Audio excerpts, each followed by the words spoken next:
Estamos iniciando mais um podcast da revista Paróquias, esse espaço de formação que conta com formação eclesial, secretaria, comunicação paroquial.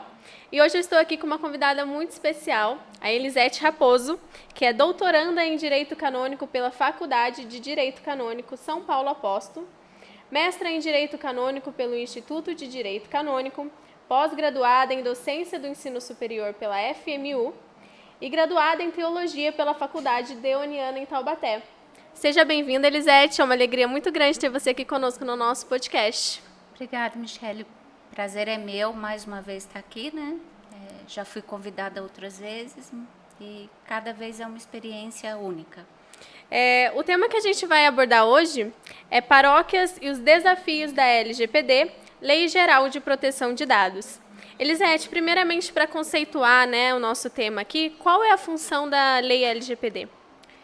Essa lei ela já está em vigor há 2 anos e, a princípio, não houve necessidade, assim, entre aspas, de que ela já fosse sendo executada. Então, houve um lapso de tempo aí de quase 2 anos para as paróquias, diocese, irem se formatando, se adaptando a essa nova dinâmica, que é a proteção dos dados. A utilidade dessa lei é exatamente o que o texto diz: proteger os dados do fiel que está ali na comunidade, seja ele o dizimista, seja ele o coroinha, seja ele o mestre. Então, é a proteção de dados no todo, tanto imagem, como dados pessoais, como possíveis habilidades que a pessoa tenha, seja, de certo modo, protegido mesmo. Entendeu? Essa lei já está, em vigor também na Igreja Católica, é isso? Sim, ela é uma lei nacional, né, de cunho geral mesmo, para tudo. Né?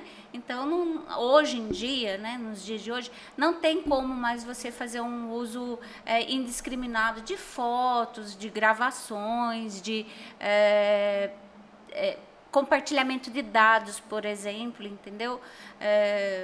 CPF, endereço, enfim, dados mesmo, num contexto bem amplo da coisa. Então, isso tem que ser trazido para a realidade da igreja, né? Da igreja católica, do ambiente eclesiástico mesmo. Por quê? Porque a igreja trabalha com essa dinâmica de dados, né? Tudo ali é dados, é informação. Então, tem que ter esse cuidado, né? E, Elisete, qual a importância, da Igreja Católica e dos gestores de se formarem sobre a implantação dessa lei?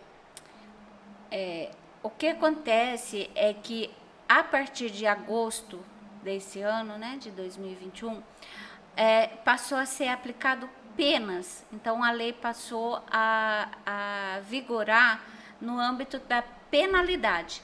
Então, se a igreja ou a diocese fizer o uso indevido, sem autorização, de uma imagem, o que pode acontecer é a pessoa se sentir violada num direito e entrar com um processo, tanto civil como criminal, entendeu? Contra a paróquia, contra a diocese. Então, a lei é para proteção realmente dos dados daquela pessoa, tanto da imagem como dados cadastrais, enfim. Então, a finalidade e a importância das igrejas adotarem, abraçarem essa lei com bastante cuidado é exatamente de proteger eventuais despesas econômicas, desgastes de cunho jurídico, audiências, enfim, entendeu? E até mesmo no âmbito moral, né? Porque dependendo do que for acusado, vai ferir inclusive a integridade. E a igreja toma sempre muito cuidado com isso e é importante que tenha, né? O uso dessas imagens, para a gente entender assim de uma forma geral, elas são imagens captadas aleatoriamente? Seria assim, por exemplo, vou dar um exemplo assim, bem prático. Um casamento. Uhum. O noivo e a noiva comparecem e eles fornecem uma série de dados, né? Endereço, nome, filiação, enfim. Sim. Se esses dados forem compartilhados pela lei agora, se ele for compartilhado com o florista, com os músicos, com o fotógrafo, isso pode acarretar um processo. Esses dados, eles são fornecidos para uma única finalidade, que é o casamento. Então, ele não pode sair do âmbito do casamento. Outro exemplo, o dizimista. O dizimista, ele fornece dados que ficam lá armazenados na paróquia. Uhum. Esses dados do dizimista não pode ser divulgado para ninguém, entendeu? Assim, alguém tem que ficar responsável, né? É escolhido alguém que fique responsável por esses dados e não pode passar esses dados adiante, nem compartilhar, nada disso. A imagem capturada numa celebração de missa ou numa primeira comunhão, se a igreja, a paróquia, não tiver o cuidado de colocar avisos de que está sendo filmado, está sendo fotografado, pode acontecer de alguém se sentir ferido, né, ofendido, e entrar com um processo contra. Então, seria uso indevido da imagem daquela pessoa, né? Ela não autorizou uma propaganda, por exemplo, né? O padre pegou um evento de uma celebração e colocou num folder, por exemplo, ou num anúncio na mídia, num anúncio de um bingo, alguma coisa assim. Se ele não tiver autorização das pessoas que ele utilizou na imagem, ele pode ferir os princípios contidos nessa lei, né? São, assim, a grosso modo, 10 princípios a serem observados. Então, é bastante densa e é bastante coisas a serem observadas.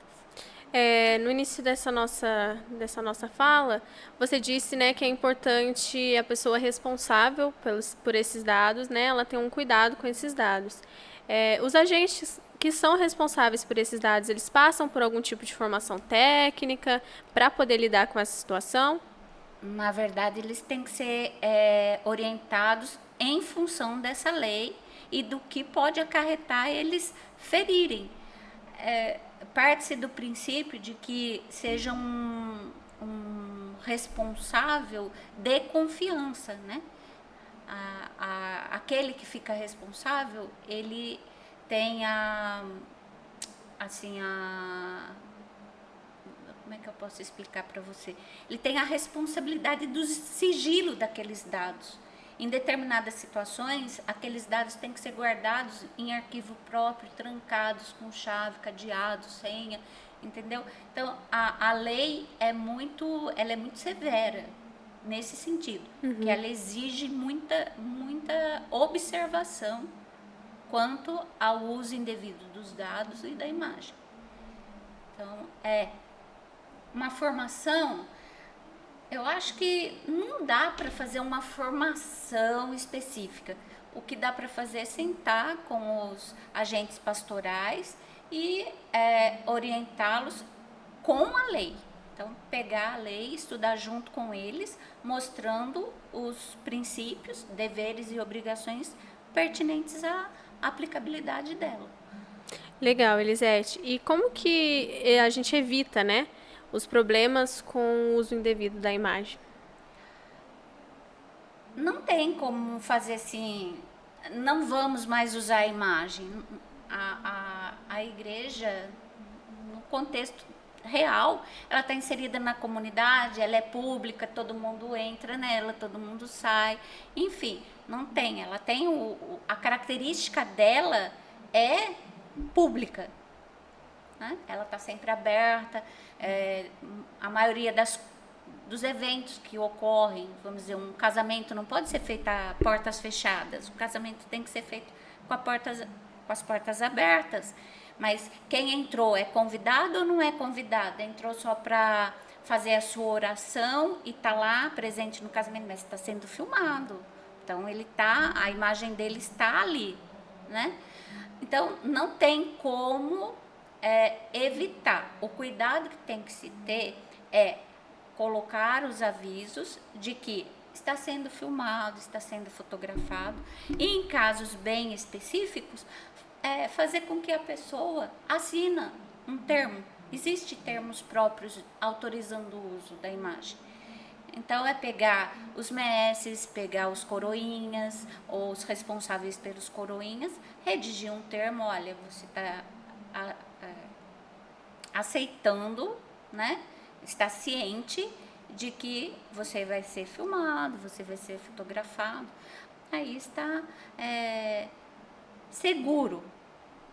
Mas isso também não significa que não vá ocorrer uma demanda, porque o direito ele é bem dinâmico, ele não tem assim 100% de assertividade. Então existe sempre a possibilidade de se pleitear o direito. Só que quando você observa a lei, com certeza, aí eu falo com certeza mesmo, com certeza você tem muito mais condições de se defender do que aquele que não observou a lei. É mais ou menos como ultrapassar o sinal vermelho. Você sabe que você não pode passar, mas você passa, então você assume o risco. A mesma coisa é a lei. Ela está aí, já teve 2 anos para ser adaptada, estudado o melhor modo de aplicar ela, de noticiar ela. Não foi feito nada. Você pode observar que não existe, acho que eu não vi nenhuma paróquia ainda com medidas que noticie essa lei. Muito pelo contrário, pouquíssimas pessoas têm conhecimento da lei.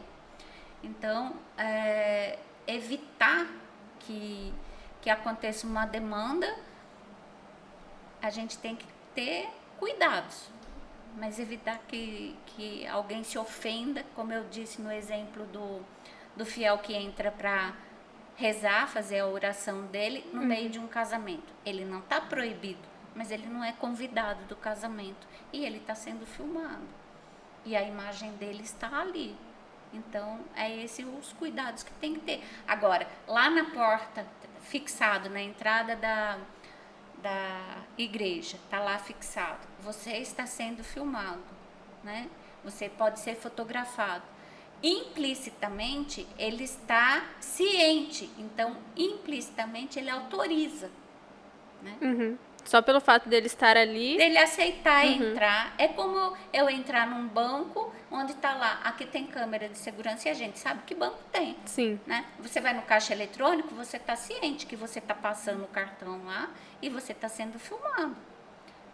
Então é a mesma coisa, seria o mesmo critério, né? A partir de agora seria o mesmo critério. Noticiar e avisar que está sendo filmado, que está sendo fotografado, né?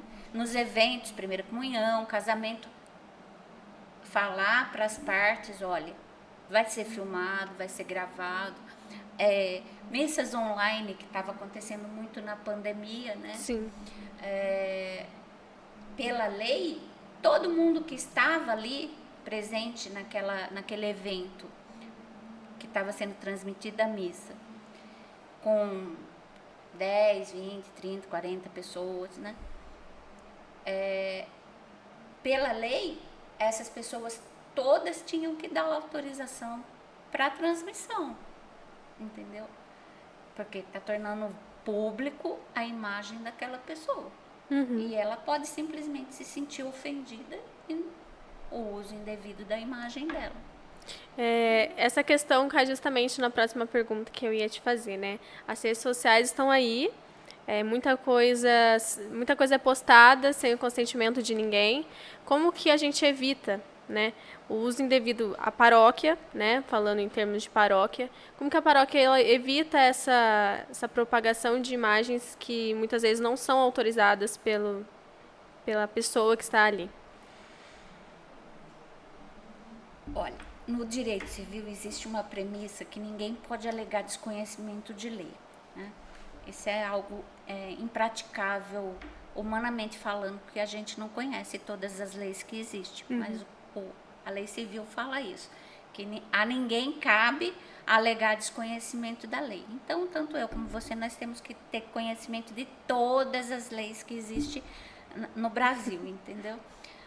Mas a orientação que eu acho que é a mais assertiva para essa questão do uso indevido é o pároco reunir as pastorais e conversar com as lideranças no sentido de adverti-los quanto ao uso, né? Em que grupo que vai partilhar, com quem vai partilhar e dar ciência mesmo, né? Talvez fazer um comunicado oficial no final das celebrações, olha, a partir de agora temos que ter cuidado, porque existe uma lei. Eu acho que vai ser uma coisa muito particular de cada ambiente, de cada localidade.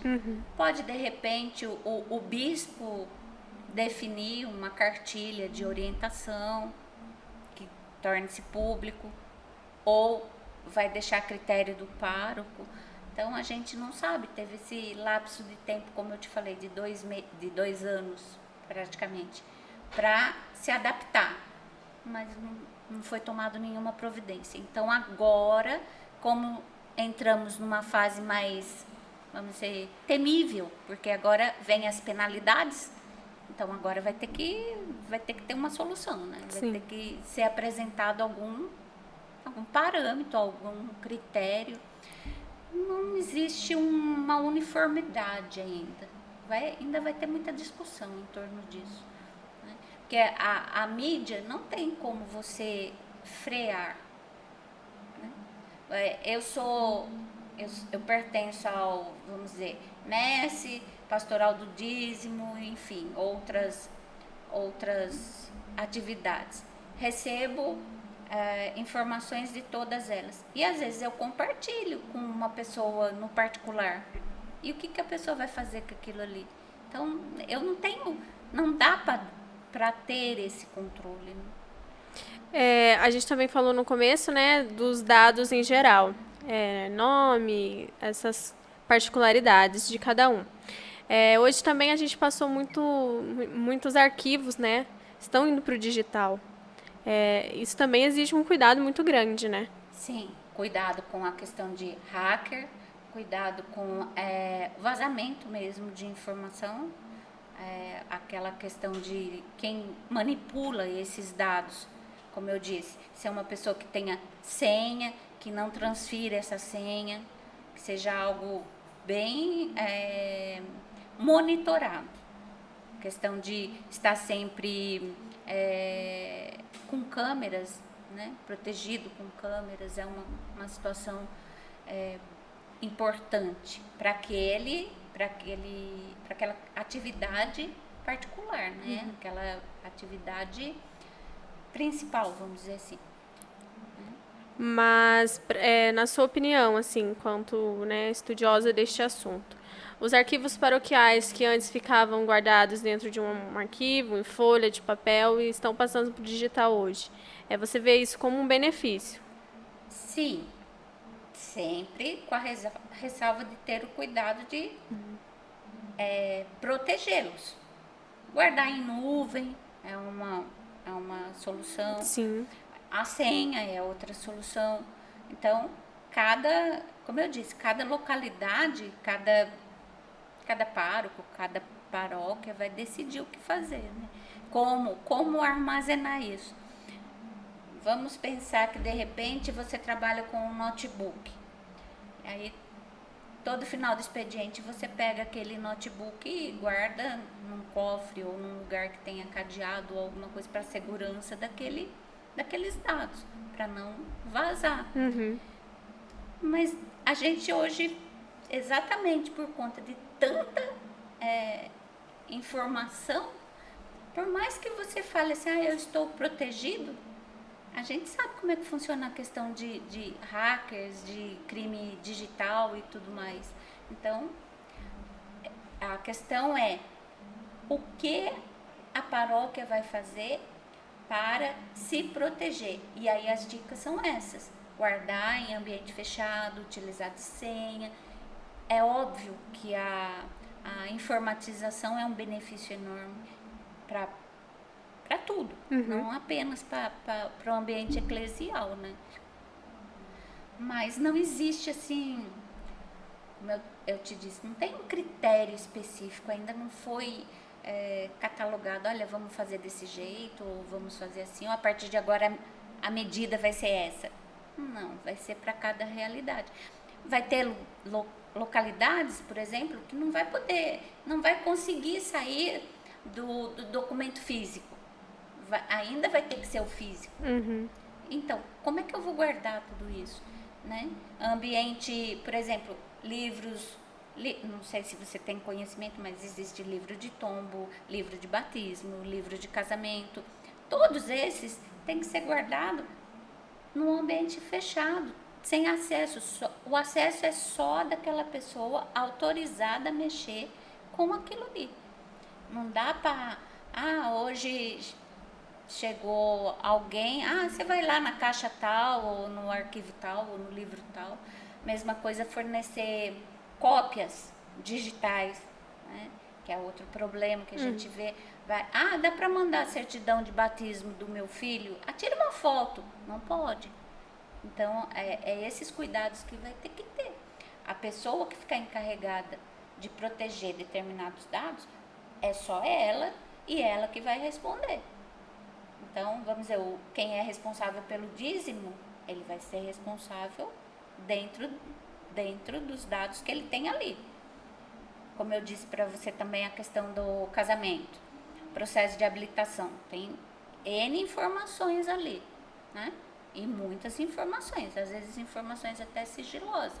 Quem faz o processo vai ser determinada pessoa e ela está responsável em proteger aqueles dados. Como? Com cofre, com cadeado, com senha, se for digital, né? Mas a realidade é que nem tudo está digitalizado. A igreja, ela ainda está numa dinâmica de digitalizar as coisas, mas ela ainda tem muita coisa que tem que ser físico. E aí fica complicado o armazenamento. Essa sua fala é muito importante, né? Para a gente entender que agentes em geral, seja ele do dízimo, seja ele, né, de outra particularidade da igreja, eles são responsáveis, né? São responsáveis. Por... São responsáveis, e o pároco tem que ter esse cuidado de fazer um instrumento, um documento, dando ciência para esse agente de que ele é responsável por essa proteção de dados. Né? Para guarda, para o sigilo desses dados. Então, não é só apenas a secretária vai ter que ter cuidado. Não, ela vai ter que ter cuidado, mas ela vai ter que ter assinado um termo de que ela é responsável pelo sigilo e pela guarda daqueles documentos. Cada vez mais prudência, né, nas nossas pastorais. Mais prudência, sempre, sempre. É interessante porque essa lei, ela é um regulamento de um artigo que está na Constituição. A Constituição é de 88 e o artigo não foi observado do modo que deveria ser. Daí a necessidade de se criar uma lei para regulamentar um artigo que já está escrito. Porque o artigo 5º da Constituição, ele já fala da proteção de dados, ele já fala do sigilo, ele já fala da questão de não passar a informação da pessoa para frente, né? A questão é igual sigilo bancário, a mesma coisa, funciona do mesmo método, só que a não observância de um artigo lá de trás gerou essa lei e, consequência disso, a sanção, que agora vai ter as punições, né? Que vai de uma simples multa a grandes multas. Inclusive, penal, porque a multa é capital, mas tem a pena que não é capital. É importante pra gente saber também, né? Não é somente uma advertência. Não. Existe Não é uma... rígidas... Essa lei não é uma advertência. Ela não é uma coisa pontual. Olha, se você não fizer, pode acontecer. Pode acontecer, mas se acontecer, as consequências são sérias, né? São punições, são penalidades. Ela fala em penalidades. Sim. Então, é algo que tem que se tomar cuidado mesmo. Não expor, né, nenhum fiel. Não expor ninguém, não só o fiel, porque a igreja, como eu disse, a igreja aberta, entra quem é católico, entra quem não é católico, entra quem tem prática religiosa diária, mas entra aquele que só vai à igreja para ou batizar ou casar. Então, o cuidado é geral, não apenas com o fiel, mas com todos que chegarem ali para solicitar um serviço, um amparo, uma ajuda. Muito bacana, Elisete. Queria te agradecer por esse nosso bate-papo aqui. Creio que nossos espectadores saíram muito formados, né, da importância dessa lei. E te agradecer mesmo por estar aqui conosco. Obrigada. E por essa formação. Eu que agradeço. Estou muito feliz de ter participado de novo. Nós que estamos muito felizes de te receber. E vocês que estão aí nos assistindo, fiquem ligados aqui no nosso canal da Revista Paróquias, porque virão mais podcasts por aí.